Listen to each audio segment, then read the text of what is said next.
Toma, hijo, para la sed. Muchas gracias, mi coronel. ¡Soldados!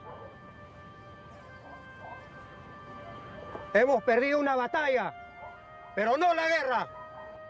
Pronto tendremos nuestra revancha. ¡Viva el Perú! ¡Viva! ¡Viva el Perú! ¡Viva! ¡Viva el Perú! ¡Viva!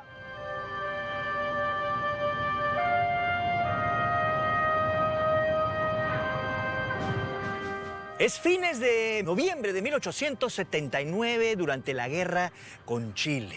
Los soldados que caminan por el desierto de Tarapacá en retirada, faltos de munición y sedientos, son parte del Ejército del Sur. El ejército, compuesto por peruanos y bolivianos, acaba de sufrir una estrepitosa derrota en San Francisco. Quien los arenga es nada menos que el bravo Andrés Avelino Cáceres, a quien no le faltaba razón, puesto que pronto este ejército mediría sus fuerzas en una segunda oportunidad ante el enemigo. Esta batalla se llamaría la Batalla de Tarapacá y es una de las batallas más cruentas de la Guerra del Pacífico, también una de las batallas menos conocidas. Hoy vamos a seguir esta marcha por los prolegómenos, el desarrollo y por supuesto también las consecuencias y el significado de la Batalla de Tarapacá, que recordemos, ese lugar en ese entonces era parte de la República. Por eso, esto también sucedió en el Perú.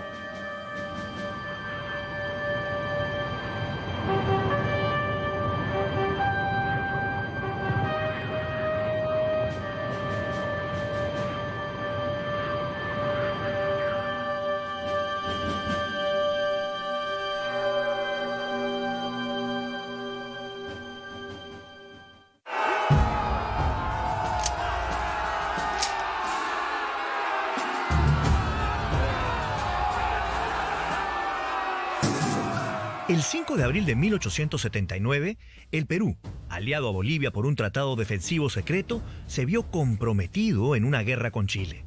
La causa principal de la guerra fue el interés chileno por las riquezas guaneras y salitreras ubicadas en el departamento peruano de Tarapacá y el litoral boliviano. La llamada Guerra del Pacífico marcaría un hito en nuestra historia republicana.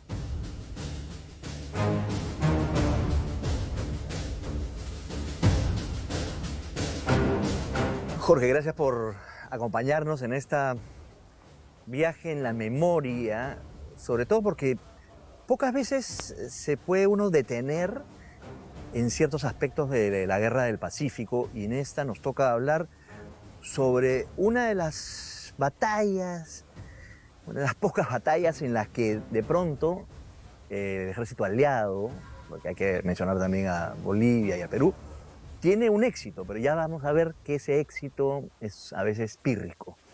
Y entonces me gustaría empezar, para ponernos en contexto, estamos a inicios de la guerra, 1879, finales de ese año.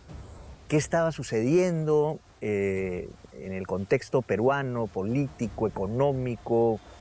Por desgracia, el guano, por todas las negociaciones que se hicieron a partir del contrato Dreyfus y los enormes empréstitos que se habían pedido en 1870 y 1872, virtualmente el guano estaba hipotecado. Exactamente. Se debía. O sea, esa fuente de ingresos que era casi el 40% de tus ingresos anuales, no podía contarse con ellos. El 80% del salitre provenía enteramente de Tarapacá. Y Tarapacá, desgraciadamente, desde el día 1, el 5 de abril, que Chile nos declara la guerra, amanece la escuadra chilena bloqueando Iquique. Entonces, los ingresos que el Perú podía haber esperado tener por el lado del salitre también estaban en duda. Entonces, el Perú entraba a una guerra con deudas y sin ingresos. Para entonces, el Perú tenía una escuadra anticuada y un ejército deficientemente armado. Esta situación se debía a la severa crisis económica y a las medidas del gobierno civilista de Manuel Pardo que se dio entre 1872 y 1876. El plan de Pardo era reemplazar al ejército, bueno, parte de ella, por una organización que se llamaba la Guardia Nacional. Entonces, era recortar el número de oficiales, era recortar el número de batallones, y teníamos ese problema ya permanente desde el comienzo de los 70. Y desgraciadamente no hubo la política de unificar el armamento. De tal forma de que con esos tiras y aflojas entre civiles y militares, llegamos al 79 solamente con 8 batallones de línea, 2 escuadrones de caballería y una brigada de artillería, nada más.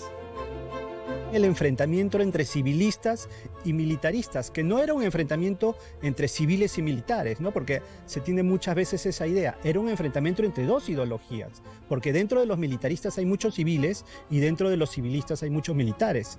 Pero, ¿qué había generado eso? La rebelión de los hermanos Gutiérrez, ¿no? El rechazo a la compra de nuevo armamento, recuerden a Pardo, impidiendo o en todo caso truncando más compras, desactivando unidades. Teníamos el problema de que en los mercados externos no te podían vender armamento tan fácilmente, porque todo el mundo aducía, soy un estado neutral, no puedo participar en esta guerra y por lo tanto no le puedo vender armamento a los beligerantes. Y desgraciadamente lo que necesitábamos en ese momento, al comienzo de la guerra, era reforzar la marina, y eso no se pudo hacer. Antes del inicio de la guerra, ¿no? Teníamos a los dos expresidentes, los dos exmandatarios peruanos asesinados por cuestiones políticas, el coronel José Balta y Manuel Pardo, ¿no? Eso nos muestra o nos evidencia claramente la inestabilidad con la que vamos a afrontar esta guerra. En febrero de 1879, los chilenos se habían apoderado del litoral boliviano.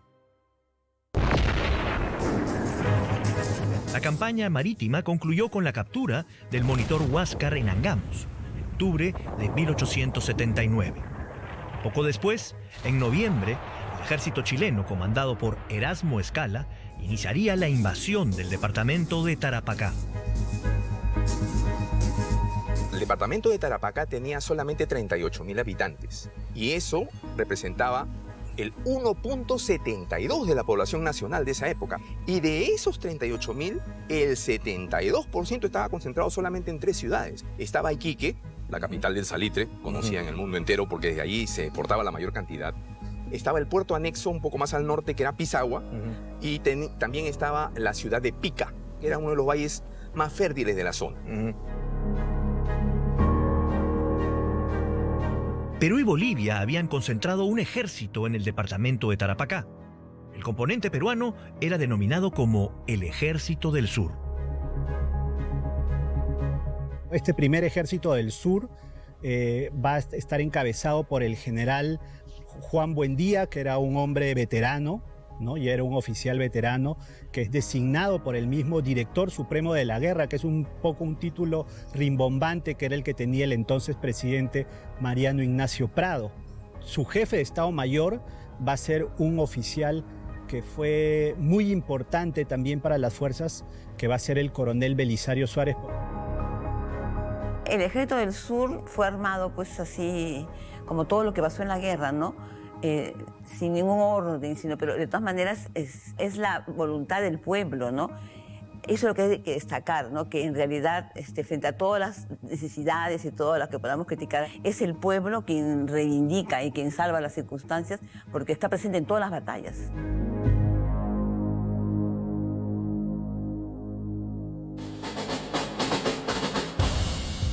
El rancho seco es el que se utiliza para la campaña. Por ejemplo, hablamos del charqui, por ejemplo, hablamos de cecina, hablamos de algunas hojas de coca, y el rancho fresco, que incorporaba lo que era la carne, ¿no?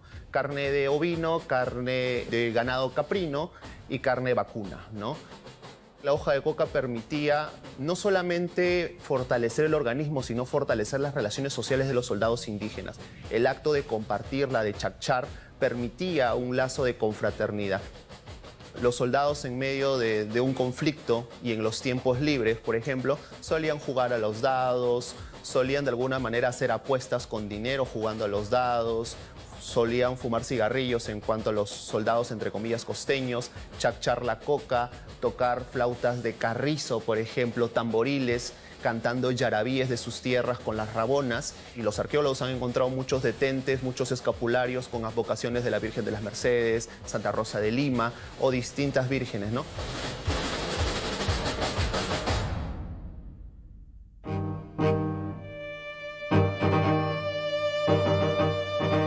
El aprovisionamiento de agua de calidad en Tarapacá para el ejército aliado, que contaba con más de 10.000 efectivos, fue siempre complicado.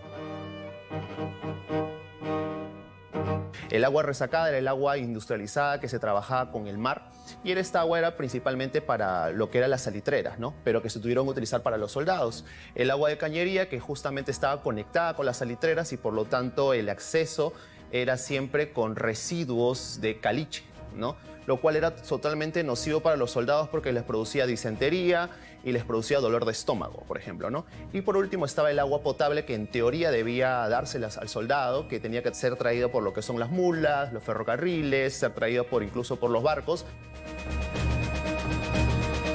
Basado en la carencia absoluta de recursos, no había dinero, no había agua suficiente, no había víveres, no había mulas. Era muy difícil sostener un ejército numeroso. Y en Tarapacá estaban concentrados 10.800 hombres del ejército del sur, con un componente de 5.000 hombres, 5.500 más o menos peruanos, y el resto bolivianos. Entonces, ¿cuál era la estrategia que se había planeado? Juntar todos los recursos que hubiera y dar una gran batalla y poder derrotar al ejército enemigo. Para esto, desgraciadamente, cuando viene la invasión, encuentra que el ejército aliado estaba dividido en varios fragmentos.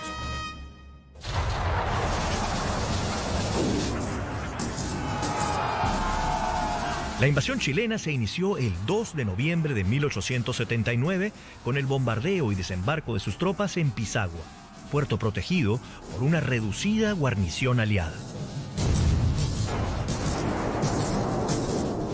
Chile lanza todo al primer golpe. O sea, lanza su ejército expedicionario completo. Toda su apuesta. 10.000 hombres. Los 10.000 los lleva a Pisagua y el 2 de noviembre desembarcan allí. ¿Por qué? Porque sabían primero de que iba a haber resistencia. En Pisagua había 240, 270 peruanos y habían casi 1.000 bolivianos. Téngase en cuenta de que detrás de Iquique, Pisagua era el puerto más importante de exportación de salitre del Perú. Hablemos del terreno. Tú has estado ahí. Sí. Cuéntanos tu experiencia dentro de ese terreno, cómo lo describes geográficamente. El territorio de Tarapacá es diferente porque es muy agreste. No es solamente arena. Tiene terrenos en los que hay montañas, en los que hay cerros, pero en todo ese segmento de territorio no hay vegetación, salvo los muy contados valles que bajan de los Andes, muy contados. El resto es territorio agreste. Las salitreras, donde se extraía el salitre, eran territorio pedregoso, parte arenoso, parte pedregoso. Y allí no hay sombra. Allí de día tienes 45, 46 grados de temperatura y de noche baja hasta -4, -5.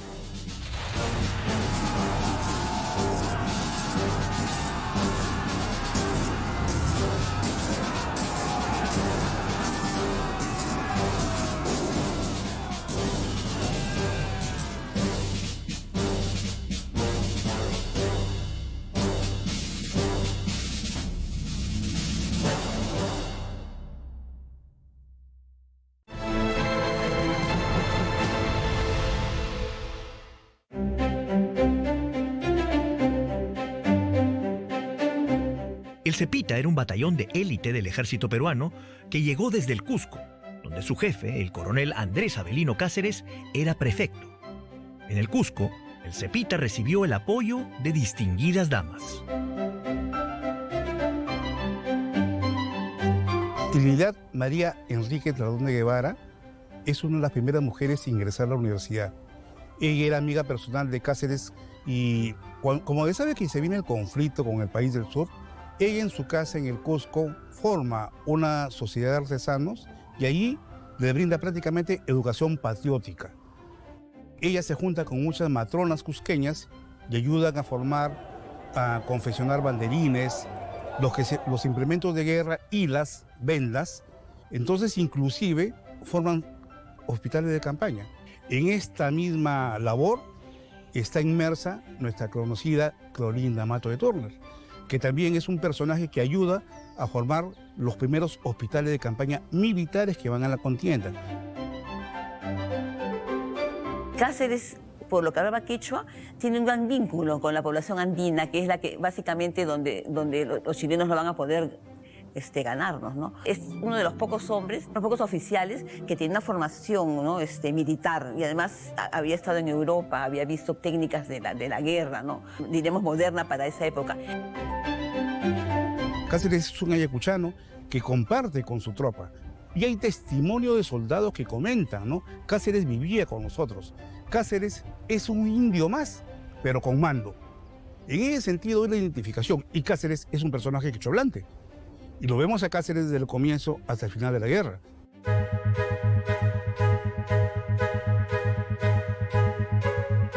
El 6 de noviembre de 1879, parte de la caballería aliada fue arrasada por una fuerza enemiga más numerosa y equipada.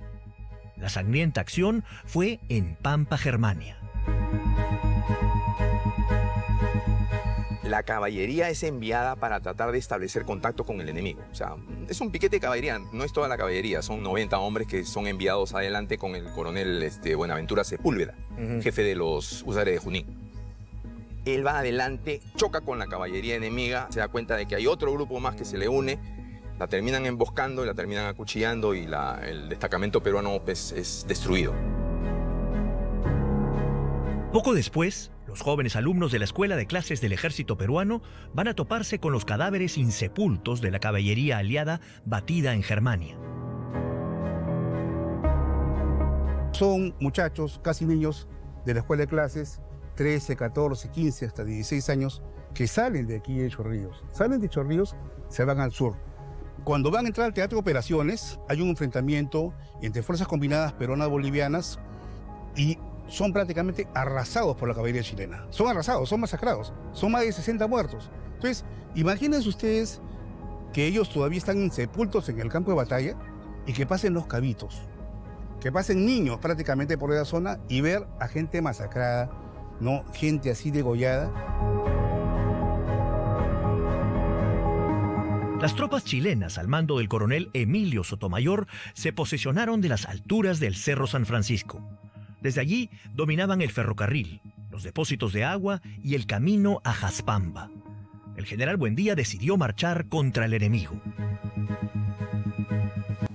La idea básica era librar la batalla no solamente con el ejército del sur que se acababa de reunir. El componente principal aquí en esta estrategia era de que tenía que unirse con el ejército que venía de Arica, que venía trayendo el general Hilarión Daza, el presidente de Bolivia, que venía trayendo a los colorados, a los amarillos, a toda una división, venía trayendo 2.300 hombres. Prado, el presidente del Perú, le había telegrafiado a Buendía indicándole: usted tiene que llevar el ejército del sur, entregárselo al presidente de Bolivia y que con las tropas que trae, más las que usted le va a entregar, él va a librar la batalla.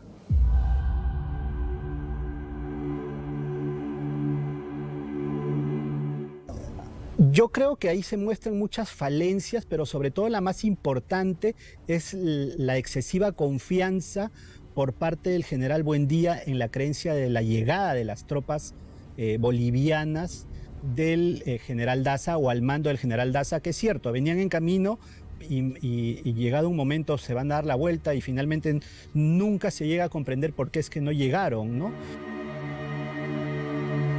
El día 11, Daza sale de Arica, se demora 4 días en llegar a Camarones, marchando de día cuando no debía haberlo hecho con tropa que no estaba acostumbrada a ese clima. Y el 14 lo primero que sucede es que Daza telegrafía a Arica, él indica: el desierto abruma, no podemos seguir adelante. Entonces Prado, al darse cuenta de que Daza no iba a continuar, que sus tropas se iban a regresar y que no se iba a unir a Buendía, le telegrafía a Buendía y le dice, ataque en el acto y sin trepidar. Pero ahí viene el gran error de Prado. No le informa a Buendía que no estaba viniendo. Que Daza no iba a venir. Ajá. El planeamiento original era ese, que las tropas peruanas atacasen por un sector el Cerro Dolores y por el otro iban a atacar las fuerzas bolivianas que debían llegar. Esto no sucede finalmente así, ¿no? Las fuerzas chilenas se habían posicionado muy bien en este cerro, por eso es que ellos lo denominan como Batalla Dolores, nosotros San Francisco, ¿no? Posicionaron muy bien su artillería. Buendía llega al Cerro San Francisco, delante del Cerro San Francisco en la mañana del 19. Espera toda la mañana, cruzado de brazos, y manda más propios. ¿Dónde está este general Daza? ¿A qué hora llega? Estamos esperándolo. Él tiene que venir y tomar al mando y dar la batalla. Y como a mediodía recién aparece un oficial peruano y le dice, el general Daza no va a venir. Luego de estas vacilaciones y malos entendidos en el comando aliado, la decisiva batalla de San Francisco se libró la tarde del 19 de noviembre de 1879. Fue lo que debió haber sido la batalla principal, la bala de plata que el gobierno y el ejército esperaban. Desgraciadamente ahí confluyen varios problemas. Perdido toda la mañana, a las 3 de la tarde, se inicia la batalla por un cañoneo, hay un intercambio de disparos y sin órdenes, y luego ya con las órdenes, la parte del ejército ataca el Cerro San Francisco. Es rechazado, no pueden no pueden entrar a la zona de la planicie, y finalmente en ese mismo momento, en pleno combate, las tropas bolivianas comienzan a desertar. Se comienzan a ir. Los sucesos que llegan a ocurrir, que fueron menores, pero que se van agrandando cada vez más y que termina empeñando a las fuerzas peruanas en una batalla que no estaba prevista para ese momento y bajo un planeamiento de esa forma, es que termina dando una derrota, ¿no? En medio del desastre, destacó Ladislao Espinar. Este valeroso capitán cusqueño perdió la vida cuando cargaba al frente de sus soldados contra la artillería chilena. Que las bajas no son considerables en esta batalla para el ejército peruano, ¿no? Pero aún así el golpe es duro porque perdemos la iniciativa estratégica, que era algo importantísimo. A partir de ahí, los peruanos ya no deciden en qué momento van a atacar. Quienes tienen esa decisión son los chilenos. Los peruanos se van de retroceso, tienen que cruzar un sector geográfico con unas condiciones terribles, como es el desierto. La logística no llega y finalmente ya el reagrupamiento se va a dar en este sector acordado de Tarapacá, que era un pequeño pueblo que tampoco les llega a dar la provisión necesaria. Buendía, sin opción a la victoria, decidió abandonar el departamento y marchar hacia Arica. San Francisco decidió la suerte de la campaña a favor de los chilenos que se apoderaron del puerto de Iquique. Poco antes, la guarnición de Iquique, al mando del coronel José Miguel de los Ríos, había partido al poblado de Tarapacá para unirse a Buendía. Tarapacá estaba situada al pie de la cordillera, en el fondo de una quebrada de 300 a 400 metros de ancho, dominada por elevados cerros. El Perú no esperaba que hubiera batalla alguna.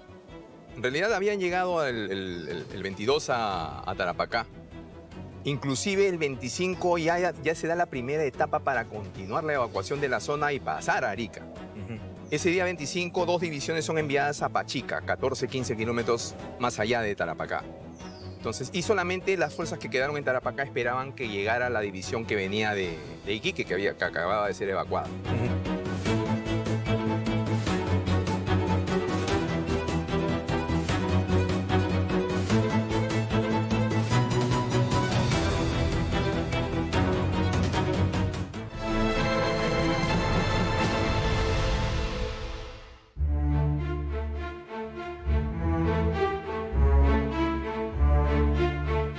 En Tarapacá, el ejército peruano, de poco más de 3.000 efectivos, estaba compuesto exclusivamente de infantería.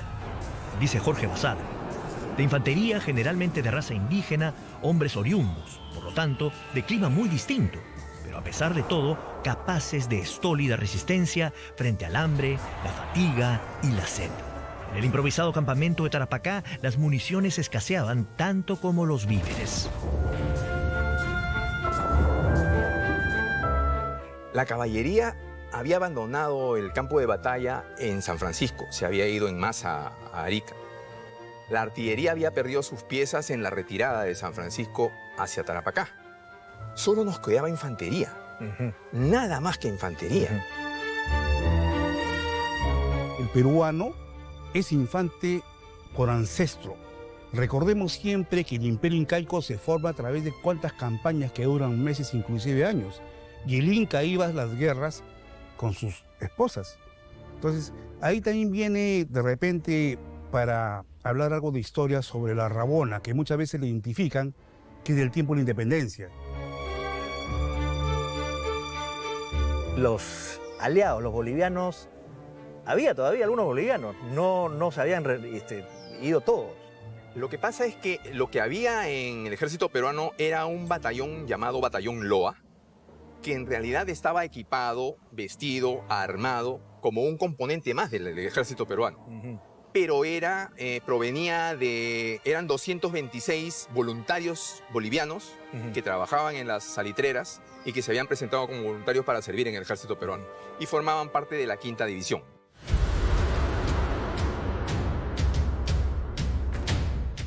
El mando chileno envió contra los peruanos un ejército de más de 2.500 efectivos de las 3 armas, al mando del coronel Luis Arteaga. La fuerza chilena se dividió en 3 columnas, comandadas por Eleuterio Ramírez, Ricardo Santa Cruz y el mismo Arteaga.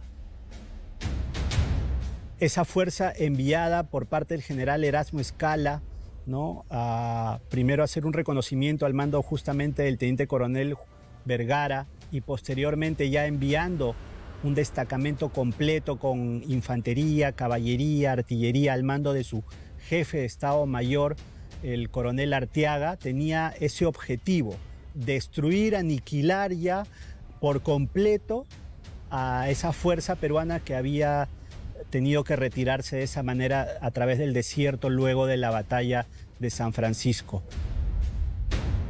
Desgraciadamente para los chilenos, la marcha comienza muy tarde, se hace de manera desordenada y a las 8 de la mañana, cuando los peruanos se dan cuenta de que hay chilenos marchando cerca, los chilenos estaban todavía muy lejos de poder haber logrado rodear a los peruanos, estaban a mitad de camino en algunos casos. Y la batalla se da de manera totalmente improvisada. Las columnas chilenas fueron avistadas por pobladores de Guaraciña, que informaron a los jefes peruanos. Inmediatamente Buendía y Suárez mandaron a llamar a las divisiones Herrera y Dávila, que estaban en Pachica.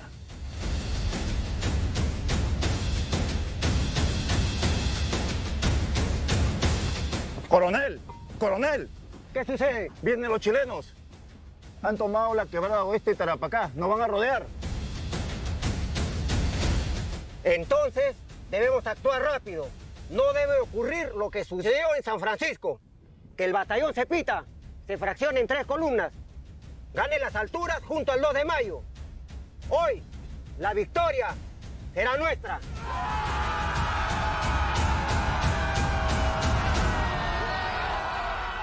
En la mañana del 27 de noviembre de 1879, advertido el avance enemigo que quería sorprender al ejército peruano comandado por el general Juan Buendía, el alto mando del ejército peruano decidió preparar batalla.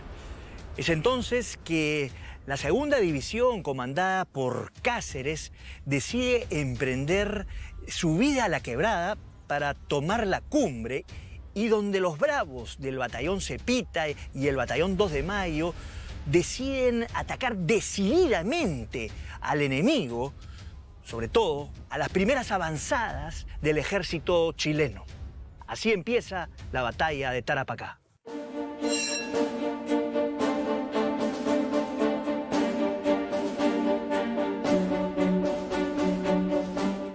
Cuando los peruanos reciben la alerta de que los chilenos estaban caminando por la zona, porque los peruanos todos estaban en la parte de la quebrada, en el fondo de la quebrada. Una columna chilena venía marchando por la parte superior, por la pampa, y otro grupo tenía que encerrarlos por detrás, o sea, la parte de la entrada que se llama Guaraciña.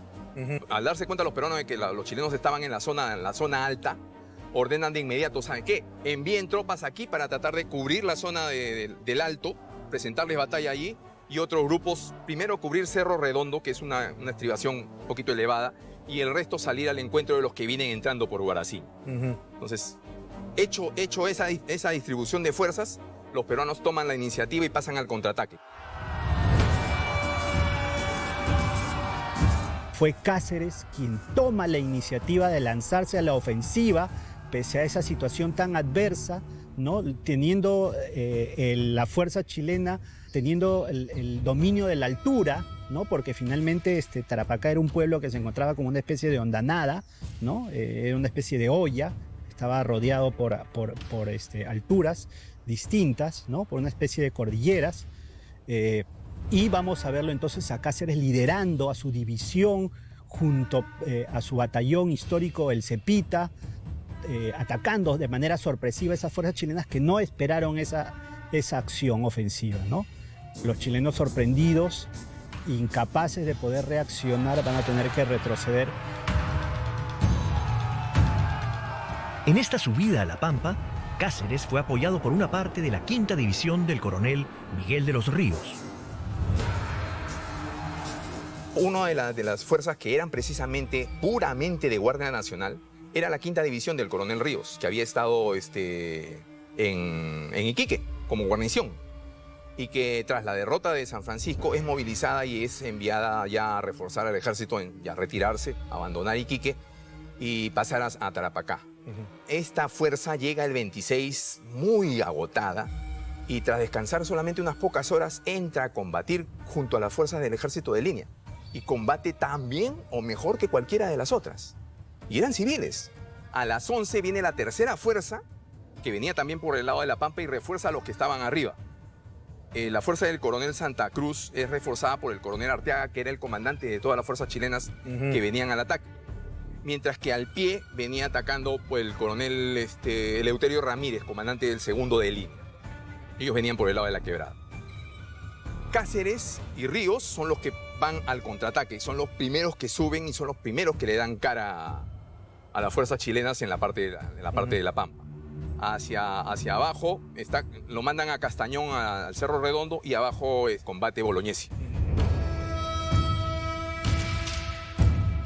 El coronel Francisco Bolognesi, con su 3ª División, marchó a tomar las alturas opuestas a las que ocupaba el enemigo al empezar la batalla. Cuando suenan los clarines llamando a reunión porque se acercaba la batalla, Bolognesi estaba enfermo, estaba en cama, estaba con fiebre. Sin embargo, en ese mismo momento que le dijeron, pues señor, tranquilo, ¿usted qué es? No, mi tropa, yo tengo que comandar mi tropa. Se pone las botas y sale a combatir, y combate afiebrado durante todo el día. Al mediodía, la posición de Cáceres fue reforzada por la 6ª División de Exploradores. La columna de Ramírez fue empujada a San Lorenzo, poblado camino a Guaraciña. En este ataque, la división de Cáceres tuvo el respaldo de la columna naval y del batallón Iquique, al mando del joven coronel Alfonso Ugarte. Se habla de Ugarte, por ejemplo, que termina con una bala que le roza la frente, casi desmayado, y aún así sigue la batalla, ¿no? Y acordémonos que, de alguna manera, Alfonso Ugarte era un civil, era un empresario, pero dejó todo por armar un batallón con los tarapaqueños y va a pelear en la guerra. En esta fase de la batalla, los chilenos perdieron 4 cañones Krupp, escribiría el coronel Cáceres en sus memorias. Fue sangriento este primer combate. En nuestras pérdidas de consideración, allí cayeron el valeroso coronel Manuel Suárez, jefe del 2 de Mayo, y los no menos valientes comandantes Zubiaga y Pardo y Figueroa. También mi hermano Juan cayó mortalmente herido. Tras una vigorosa carga de la caballería chilena se dio la llamada tregua de la sed. Las desfallecidas tropas de ambos ejércitos aprovecharon ese tiempo para hidratarse. La segunda fase de la batalla sería todavía más cruenta.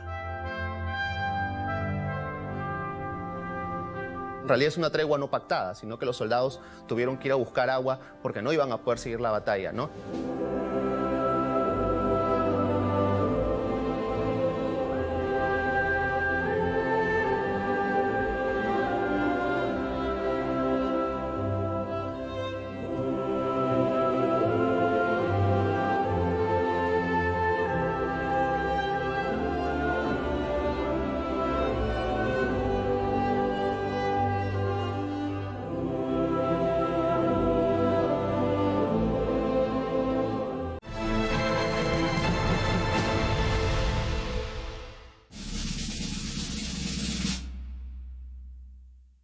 Cerca de las 3 de la tarde, los jefes peruanos reunidos en Quillaguasa decidieron marchar hacia Tarapacá y reiniciar el combate. Los chilenos se van a reagrupar ya junto con las mismas fuerzas de Arteaga, con esos dos comandantes que venían de sur a norte, que son Santa Cruz y Ramírez. Van a atacar desde un sector llamado Guaraciña, ¿no? Pero ya vamos a ver que las fuerzas peruanas están preparadas. El coronel Suárez había ubicado al resto de fuerzas peruanas en sectores estratégicos que obviamente van a impedir el avance de las fuerzas chilenas, y ya prácticamente el envión peruano va a ser retrocederlos ya de forma definitiva, ¿no?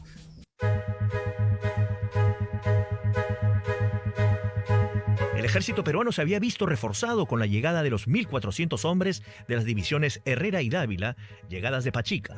Este refuerzo terminó de inclinar la balanza a favor de los peruanos, que arreciaron sus ataques causando cuantiosas bajas al enemigo en el caserío de San Lorenzo y Cerro Redondo en la quebrada de Tarapacá. 2 divisiones del ejército aliado ya habían sido enviadas a Pachica. Apenas comienza la batalla, Suárez envía un mensajero para avisarles de que vengan de refuerzo. Y alrededor de las 4 de la tarde, cuando ya la batalla se había estabilizado en varios de los puntos, llegan los refuerzos peruanos y ellos son los que deciden la batalla. Porque los chilenos ya se dan cuenta que ahora sí ya no pueden resistir. Una de las divisiones combate en la parte alta, en la Pampa, y la otra división baja por la quebrada. Y en ese momento los chilenos ya comienzan a abandonar sus posiciones, comienzan inclusive parte de ellos a dispersarse y abandonan cañones. Tenemos el caso del comandante Eleuterio Ramírez, del segundo de línea. Cuando este herido se ingresa en una especie de casucha junto con soldados chilenos y están resistiendo hasta el final, no quieren rendirse, y al final esa casa termina siendo incendiada, el coronel ultimado, e incluso sus restos van a ser calcinados, ¿no? Cuando las tropas chilenas después de la batalla llegan, logran reconocer al coronel Eleuterio Ramírez por el anillo de matrimonio que tenía, ¿no? Modesto Molina, que es un corresponsal peruano que estuvo presente, ¿no? Tacneño, él también afirma cómo dentro de otra casa se habían internado chilenos para resistir hasta el final. Un oficial peruano había ido a intimarles la rendición, sin embargo, frente a ello recibió un balazo a boca de jarro y eso desencadenó también la violencia.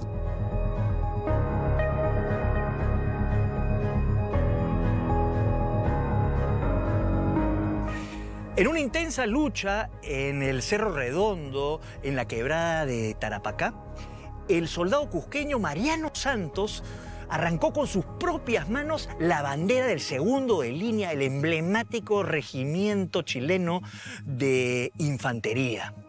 Santos pertenecía a la primera compañía de guardias de Arequipa, que formaba parte de la tercera división comandada nada menos que por Bolognesi. Santos, por esa acción, sería ascendido posteriormente en enero de 1880 en una ceremonia ocurrida en Arica.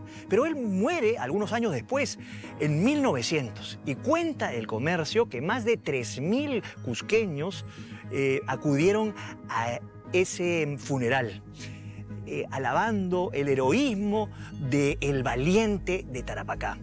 En 1971 fue declarado héroe nacional y en el año del 2007 fue nombrado honoríficamente como Gran General de la Policía Nacional del Perú.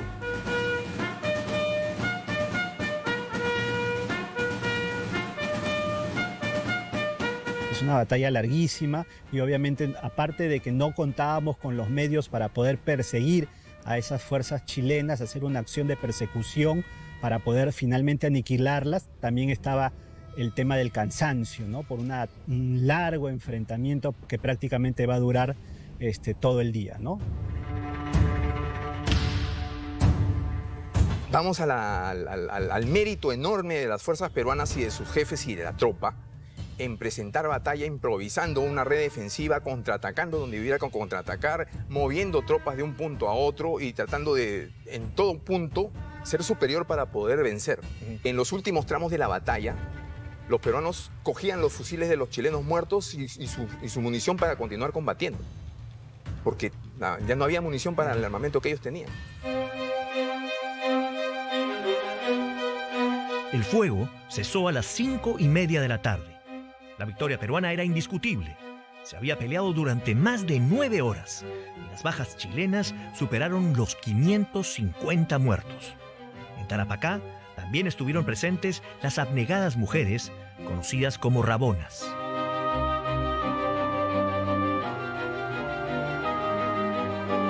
La Rabona va a ejercer varias labores asistenciales.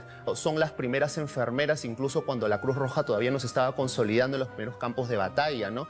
Y muchas de ellas cargaban estos equipamientos de los soldados, incluso cargando con un bebé de pecho en la espalda, ¿no? Hay un expediente del soldado Aparicio Yanqui, y este soldado cuenta cómo su mujer pare en medio de la batalla de Tarapacá. Y creo que no es muy difícil saber cuál es el nombre que le va a poner a la hija. El nombre va a ser Victoria, ¿no? Tarapacá no solo representa a las tropas del sur, Cusco, Puno, hay arequipeños, el coronel Antonio Herrera Saconeta, hay de Trujillo, hay un Boluarte, de Huancavelica, o sea, es gente de todo el Perú. Lo que pasa es que es gente de nuestro ejército de línea, pero en ese sentido Tarapacá representa el Día de la Infantería Peruana, pero también representa una unidad del soldado con la familia, del soldado con el civil. Es una victoria peruana en unas condiciones, ya hemos hablado de falta primero de organización, de pertrechos, de logística, con un armamento quizás inferior, pero finalmente es justamente por eso una victoria importante en ese sentido. Pero también se toma una decisión importante, que es no podemos sostener esta posición. Tenemos que ir a congregarnos más hacia el norte.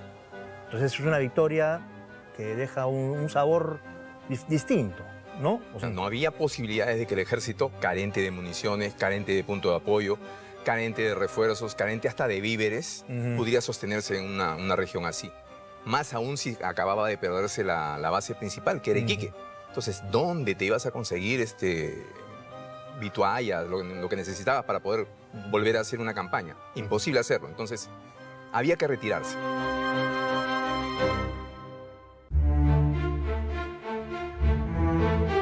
Los vencedores de Tarapacá emprendieron la marcha hacia Arica, donde llegarían el 18 de diciembre de 1879, luego de recorrer más de 90 leguas.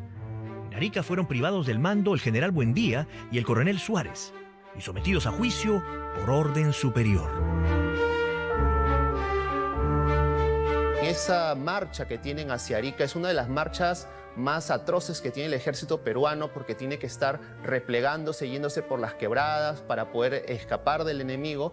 Algunos soldados tuvieron que agarrar los correajes, que eran de cuero, ¿no? Hervirlo con algunas hierbas secas y tratar de consumirlo. Muchos morían de sed. Familias tarapaqueñas huyendo de los chilenos, muriendo o corriendo dentro de esa marcha, ¿no? Estas familias tienen el temor a que el enemigo entre a violar, a saquear sus casas. ¿Y qué es lo que pasa? Hay un peregrinaje. No solo marcha el ejército, también marchan familias en dirección a Arica, quieren salir en dirección a Arica. Ya habíamos perdido toda la región de Tarapacá, lo que tocaba en ese momento era reorganizar al ejército, que es lo que va a suceder. Recordemos que van a hacer un segundo ejército del sur ya con otros mandos, ¿no? Que va a ser justamente Lizardo Montero, la cabeza, e incluso va a traer también cambios dentro del ejército chileno, porque Tarapacá termina siendo también un golpe muy fuerte para los chilenos que no se esperaban una derrota. Los héroes de Tarapacá se integrarían al ejército aliado en Arica y participarían en las siguientes campañas, escribiendo páginas de gloria en medio de dificultades y carencias materiales.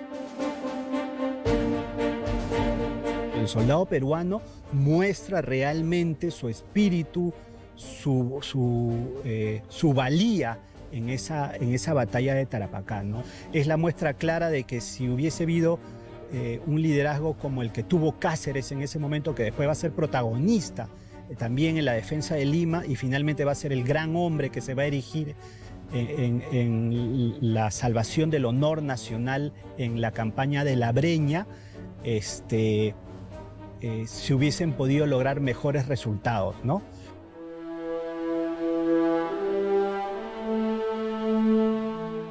Con justa razón, el 27 de noviembre fue nombrado el Día del Arma de Infantería del Ejército del Perú, cuyo himno empieza con la siguiente estrofa. Gloria peruana, arma bravía, es la noble infantería.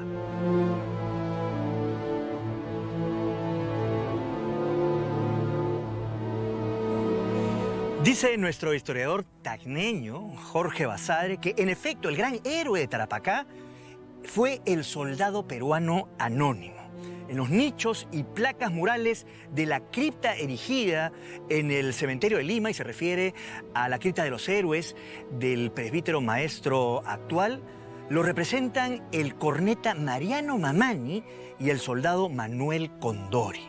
En efecto, Tarapacá no cambió el curso de la guerra.